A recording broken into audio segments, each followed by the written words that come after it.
On commence vos histoires, Charles, avec la femme la plus chanceuse de France, après moi, je le disais. Après vous, après Marie Dupin, qui a la chance de s'asseoir à côté de moi chaque matin. Enfin, Marie en est heureuse. Hein. Alors, résultat... on connaît le type le plus chanceux de France, en tout cas. Oui, c'est moi, assis entre Apolline et Marie tous les jours. Mais oui, donc la troisième femme la plus chanceuse de France, c'est Varoise, une Toulonnaise qui, début août, a remporté 6 000 € en jouant au Keno. Joli gain, belle émotion. Et pour fêter ça, elle décide le lendemain de jouer au loto, ce qu'elle ne fait jamais d'habitude.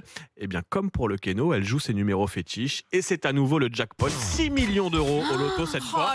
En résumé, en 2 jours, elle a gagné au Keno et au loto. Un gain total de 6 millions et 6 000 €. Une sacrée chance. Les mauvaises langues auraient tendance à douter de la fidélité de son mari. Car on lui souhaite beaucoup de bonheur avec tous ces gars. Ces numéros fétiches, alors c'est fichu, mais j'ai vu que ça finissait par 43, 45.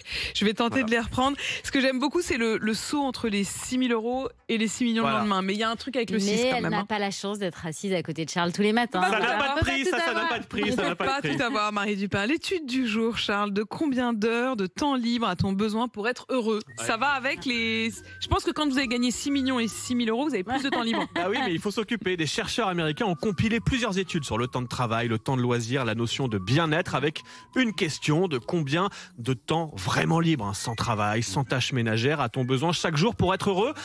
Sans surprise dans les résultats. Zéro, ça marche ou pas? Non, justement, plus le temps libre augmente, plus le bien-être augmente.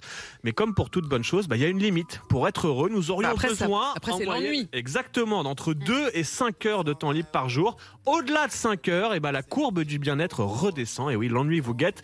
Autrement dit, trop de temps libre pourrait vous rendre presque malheureux. C'est pourquoi les chercheurs précisent bien qu'il faut savoir occuper son temps libre, prévoir des activités. Non, il faut justement l'occuper, ce temps libre, avec des activités qui nous font vraiment plaisir. Par exemple, chercher de nouvelles cravates fantaisie ou relire ses passages préférés d'un rapport de la Cour des comptes. Bref, des activités ludiques. Est-ce que vous ne feriez ludiques. pas un petit appel du pied à notre Emmanuel Le Chypre? Ah, mais moi, c'est là où tu vois que ton travail, quand c'est du plaisir, t'as pas l'impression de travailler. Exactement. Je dois vous dire quand même que Emmanuel, juste avant la prise d'antenne, m'a quand même dit que là, il avait le budget et il a dit le budget, c'est simple, cette journée du budget, c'est mes Jeux Olympiques à moi. Voilà exactement ce que Emmanuel Le Chypre, véridique, mesdames, messieurs. Mais si vous partez en vacances avec moi, vous vous marrez aussi quand même un peu. Il n'y a pas besoin de partir en vacances, rien que tous les matins, je peux vous dire que c'est un bonheur.